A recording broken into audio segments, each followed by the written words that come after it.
What's going on, guys? Joe with Odyssey Off-Road. Welcome back to the channel. We're going to do a little bit of a review here today, my thoughts, impressions, the goods, the bads on this 2025 WR450f.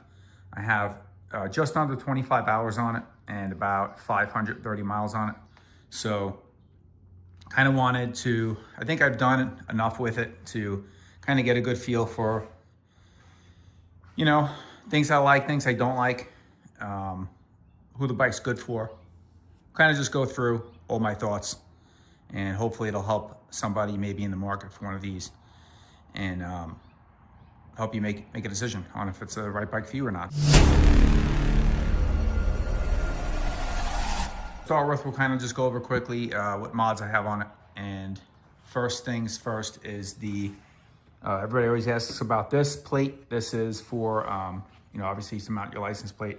Here in the state of Arizona, you can make the bikes street legal pretty easily, and you get assigned a plate rather than wrapping around the fork. I just like to put it in the back. So I'll have a link for all these parts in the video description. So I always get asked, where'd you get this? Do you have a link for that? All the links for all the stuff I'm gonna show you that I have on the bike will be in the video description below, so you can click on those. And so I got that there. And then we have the Acerbis frame guards. I think they're a must on the Japanese bikes specifically because they don't give you anything, and you just have the raw aluminum frame and you have no grip there. So that not only helps protect the frame, but also gives you some grip to you know, squeeze the bike with your legs. We then changed the bars. These are the Pro Taper Windham bend contour bars, and obviously with the pad. We have the ODI Road grips, and we have the Acerbis wraparound handguards. I like these. They're pretty affordable. They're only like $80 for the set, and they come in all different colors. So I think they're nice. I put them on most of my bikes, to be honest. And then we just did the fork decals, KYB fork decals, just to kind of liven up the look a little bit. Other than that, the bike is bone stock. When I say bone stock, it's even corked up still in the exhaust. And we'll get into that in a minute. You'll see it's still got the pea shooter and the tailpipe. And you can see how skinny that is there. It's smaller than your pinky. So it really restricts the airflow quite a bit and does tame the bike down quite a bit, which we'll also get into here in a minute. So we'll talk about suspension, handling, all that stuff. Stock tires for out here in the desert, I think they're pretty good. They're the MX33s. I haven't had any issues in any type of, seem to be a pretty versatile tire. They're a little bit stiffer than some of the like hybrid or gummy tires, obviously, but they're an all-purpose, good all-purpose tire. So if that's what you're looking for, tires that come on here are pretty good. They're MX33 front and rear. And then suspension-wise, that's where it gets a little fuzzy. I like it and I don't like it. So the suspension, obviously KYB components. I would say the way it's set up from Yamaha, and I don't know if it's partially the suspension and then it's partially the chassis. The bike is a little stiff. They're a little bit rigid. So if you're doing a lot of slow stuff, like if you're doing a lot of slow trails, softball size loose rocks and stuff like that you're kind of bouncing and hopping over and stuff, and you know, working your way through slowly, you're going to find the chassis on this bike a little bit stiff and non-compliant. That's just the way the chassis is. These aluminum frames are stiffer than the European steel frames are, and the KYB is set up fairly well, but it's stiff. It's a little bit stiff on the initial part of the stroke, I find. When you take the big hits and you go over bigger stuff, or whoops, or jump the bike, or even hit a big G out, it takes that very plush and well. It's the small stuff it's a little bit less forgiving on. So, and that's bone stock. Obviously you can get the forks, and the shock seems not too bad. It's a little bit rough when you hit some braking bumps. That's when you'll feel the shock a little bit. But for the most part, it's the fork that deflects a little bit on that small stuff. So just something to think about. You can obviously get them revalved, and most people do that with their suspension anyway, regardless of brand. So it's not any different. The benefit of KYB obviously is the components are better. They last longer. If you're a heavier guy than me too, you may not have a problem. I'm about and they say this bike is valved and sprung for a, 160 to 185 pound rider. I'm 167 pounds. And so with my gear on and stuff like that, I should be right in the meat of where it's sprung for. And I don't think it's bad, but there is some times where it's a little bit rough, and it's mostly when you're going slow. And I do like to go slow through anything rough, because I'm not the most experienced rider, so I like to take my time through that stuff. And the suspension is non-compliant in those situations, I would say. Anything over second gear, you're going to find you like the suspension, I would say. Now, the KYB stuff is obviously high-end components, and any suspension shop could work on it. That's the benefit of KYB too. So to move past the suspension portion of it and all that, the bike sits a little tall. So if you're short, you're gonna find the bike tall. Seat height is about 37.5 inches, I think, and it's every bit of that. It is definitely a tall bike. I do not have, I had originally a lowering link on it. I ended up removing that. I've been running it and riding it the last probably 12 hours without the link on it. I just have the sag set at 110, and I actually like it a little bit better. It's a little bit harder to reach the ground, but the bike handles better. So that's where I've been running it. So if you are gonna get a bike like this and you plan on having the suspension redone and you're a shorter person, you can also have your suspension shop lower the bike for you if that's a concern. These WRs, the WR and the 450FX, same thing with the 250s, are about, I think 20 millimeters lower than the motocross versions. So the YZ 450F and 250F are taller than these bikes. These are a little bit lower. The WR and the FXs are lower than the F by about, I think it's 20 to 30 millimeters lower. So, but it's still a tall bike. Even with it being that much lower, it's still over a 37-inch seat height. So again, if you're really short, I got like a 29-inch inseam, so I barely tippy toe on both sides of the bike, which I prefer to touch the ground a little bit easier. But so it's definitely a little bit of a struggle at times. If you come to a stop on uneven terrain, that's usually when I have my my issues, like some slow tip overs. So I come to a stop, I can't get my footing, and boom, over you go. So that's almost like 90% of the times I've fallen on any of my bikes. That's the reason why. So power wise, it's really, this bike's a double-edged sword. It's really hard to explain the power on this bike. It's kind of funny. So if you get the bike home and it's fully corked up, and you have, first things first, take the throttle stop screw out. At least you have full throttle.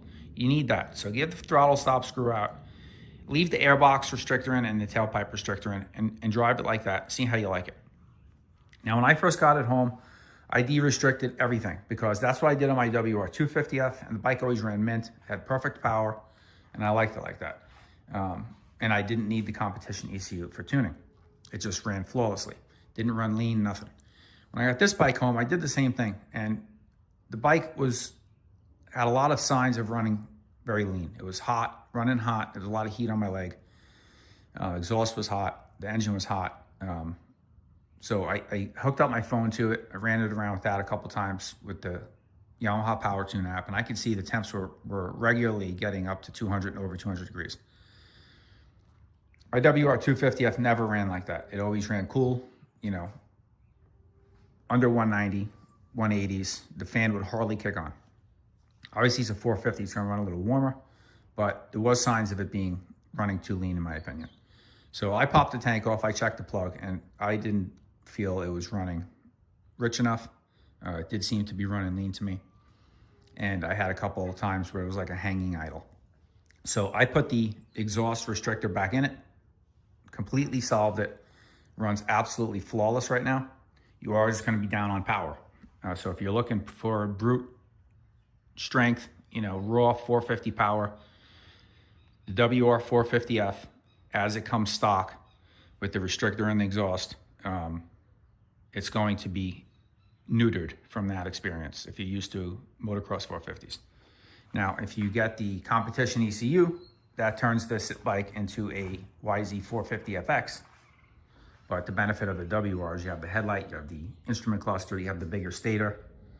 He has a 140 watt stator or something like this. I think the FX, it's 60 or 70 watts or something like that. It's half. The other thing that's great about the WRs, you have a fan. The YZFX does not come with a fan. So you have the bigger stator, you have the instruments cluster, which is awesome because the instrument cluster on these show you a lot of information. It's not just odometer and trip and speedometer and clock. It shows you how much, it shows you fuel consumption. So obviously you can't see your fuel tank, so it shows you how much fuel you've used. So you know if you have a 2-gallon fuel tank, which is what comes on these, and it says you've used 0.9 gallons, then you know you have 1.1 gallons left. So it's really convenient, and I can tell you it's always very spot on. It's very accurate. So there's a lot of benefits to the WR, but you do need, if you want the raw 450 power and the ability to tune it, put a pipe on it, anything like that, you're gonna need the competition ECU. And this is for in the States. If you guys are in Europe, Australia, anywhere overseas, not United States and Canada, you guys don't have to pay attention to this part because you guys already have the ability to tune your bikes through the app on the phone. We do not here in the States. You have to get the competition ECU, and that's because EPA regulations, the bike is considered an off-road bike, and it's a non-competition model. So you can't tune it from your phone. It has to be, it's made for public lands, has to be a locked ECU. That's the law. That's why the Honda 450X has a locked ECU as well. So same setup like that. So you have to get the competition ECU from Yamaha, which is $199. The problem is right now, as I'm making this video, that ECU from Yamaha, the competition ECU, is on back order. It's been on back order since I bought the bike, and it's still on back order through the end of April as of right now. So, and it gets pushed back every week, another week, another week. It's absolutely ridiculous. It's been, by the time it's available, if the back order date didn't change at all, it would be about 7 months. And I have no confidence that the back order date is not going to get pushed back even more. So, because that's just been what it's been doing every single week. So, stock though, it's still got plenty of power. You're still around the 40 horsepower mark with the exhaust plugged up. And the bike runs flawless this way. It runs absolutely perfect. There is very, very limited flame outs and stalling. You can really lug the bike down low. It's still a 4-stroke, so you're gonna have the occasional flame out. That's just any 4-stroke. It's gonna happen once in a while, but it's very, very minimal, very minimal. So that if you keep it plugged up. When it was unplugged, that was the other thing that was happening to it. It was flaming out a lot more, all that stuff. So again, like to go slow in the rough stuff and the technical stuff. The bike's gonna tend to really run hot if you don't have the competition ECU. Now, I've heard from people who say, hey, I have WR450F and I uncorked it and I didn't do the competition ECU and my bike runs fine. Well, you're probably riding faster pace all the time and you're keeping the air flowing more, so you're not really noticing it. As soon as you slow down, that fan's kicking on right away. You're running excessively hot. You're not monitoring your temperature gauge. You don't really know what it's getting at. I can tell you the bike is running hot. The bike's running too lean.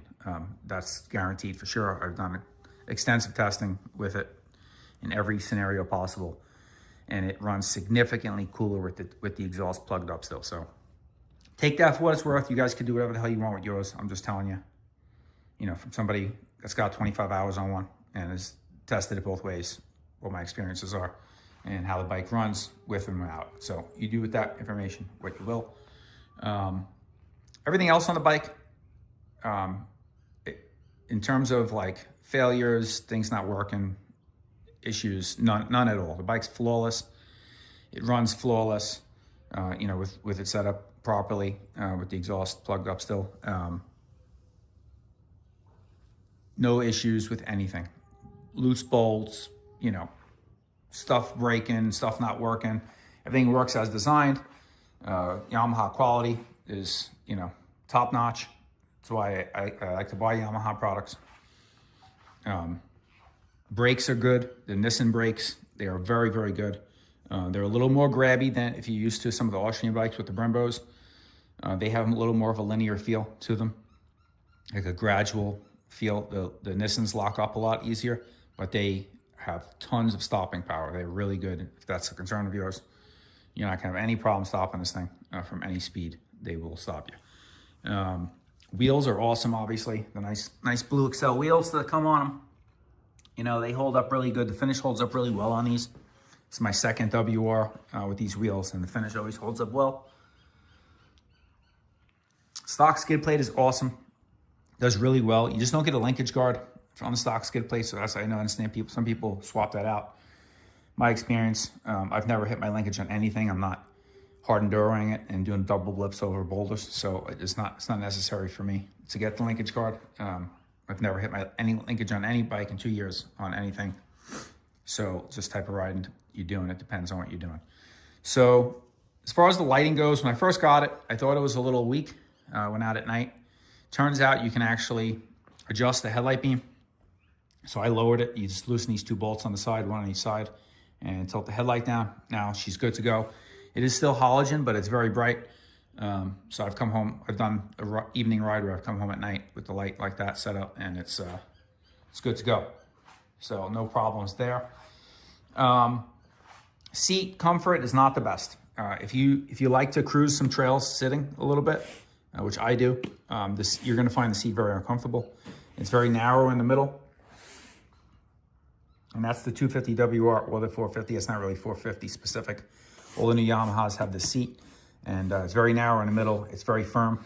So you're gonna find your rear end is a little bit sore the next day if you're doing a lot of, fire roads where you're sitting down or sitting down through some easy pace trails and you like to sit for a while.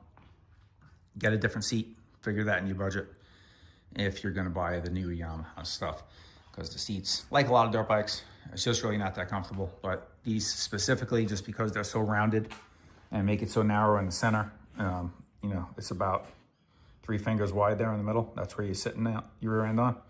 So it's not the best that way. Fuel tank is under here. Most people find that weird. The way they do that, the reason they do that, Yamaha's keeps the center of gravity of the bike lower. For a 450, the bike is very easy to pick up and manageable. It doesn't feel that heavy on the trail. The bike as is full of fuel, as delivered from Yamaha, full of fuel. If you don't add anything else to it, is 258 pounds. That's wet. That's full of oil, coolant, and gas. 258. So a little bit heavy. Down to 250, obviously, it's about 9 pounds heavier than the WR250 is. So if that's a concern for you, it's not that big a deal. I haven't noticed the weight to be a big issue. What type of terrain is it good for? Again, we kind of touched on it a little bit. It's better at the faster stuff, and the WR250 is better at the faster stuff as well. But I would say if you're doing a lot of single track, a little bit, trying to get through some tighter sections, doing a lot of tight single track stuff, and the 250F is probably the better option, the WR250. So that's definitely something to consider. And if you plan on doing like an exhaust and uncorking it and getting the competition ECU, it's really going to be an animal, even more than it is from the factory. So just something to consider. Me personally, having owned both now, the WR250F and the WR450F, if I was doing it all over again and I had my preference, my choice, I was getting another WR and there was 2 sitting next to each other, the dealer, the 250 and the 450, I would get the WR250F. I enjoyed that bike a lot more than I enjoy this bike. I enjoy this bike a lot, but I enjoyed the WR250F more than this one, a lot more actually. So again, that's going to be a personal preference thing. Depends on your riding style, what you're doing with the bike. Last thing I want to touch on is the transmission. It is a wide ratio transmission, and I'm sorry for all those noises. It's garbage day, and the garbage trucks in the neighborhood, they're pretty noisy. So if you're hearing any of that stuff, that's what that is. The transmission is a wide ratio transmission, the same as the 250F is. So if you click, but it's a 5-speed instead of a 6-speed. They just spread the 5 gears out a lot more. That's, I've found to be a little bit hit and miss in certain situations. So, and I'll talk about that here. So if you're cruising down a road, if you're hitting connecting trails, fire roads, stuff like that, and you're up in 50 miles an hour and you're just cruising down the road, you can click it up in 5th gear and it'll just lug along 50 to 60 miles an hour, no problem. So 5th gear is great for that. If you're doing tighter stuff, this is where the 5-speed is an issue to me. Now with the 6-speed on the WR250f, gears 1 through 3 were a little more user-friendly in tighter situations, and I'll explain to you why. So I have found that with this bike, with the 5-speed wide ratio tranny, first gear is extremely, extremely low. Like you can almost just never use first gear, take off in second, and be fine. But if you get into really tight stuff and you're in second gear, you almost sometimes feel like you need to downshift to first, but first gear makes it too snappy and too high strung. So you're kind of like in between gears in those situations. And that's the downside of this 5-speed transmission, in my opinion. And that's why this bike would benefit from a 6-speed. I understand why they don't. They don't do 6-speed because they'd have to change the cases for the engine, and then that in turn is gonna make the bike heavier and it's gonna make the engine wider. So that's the reason why they don't have that here, because they would have to change everything and then the bike's gonna be even heavier than 258. It's gonna be 265, whatever it's gonna be. They add that extra gear and change the cases. So that's why they don't. I think overall, I don't have really a problem with the gearing. If you're doing flowy stuff, it's no problem. If you get into really tight stuff though, and you want to kind of finesse your way through something, you're gonna find, I do anyway, find that. But the first gear and second gear, I find like I'm like kind of like in between there at some point. Now a gearing change might help that. So I don't know what the answer is. I'm just telling you that in those specific situations, you may find you're kind of in between gears. In the WR250f, I never found that to be the case, because it's got a 6-speed, so the gear ratio is spread out in a little bit of a different fashion. I could be in second gear on that bike, lug it, give it a fistful of throttle. That's another benefit of the 250 is you could be in second gear lugging it and just kind of give it a fistful of throttle and kind of work your way up a hill or through stuff without ever having to touch the clutch.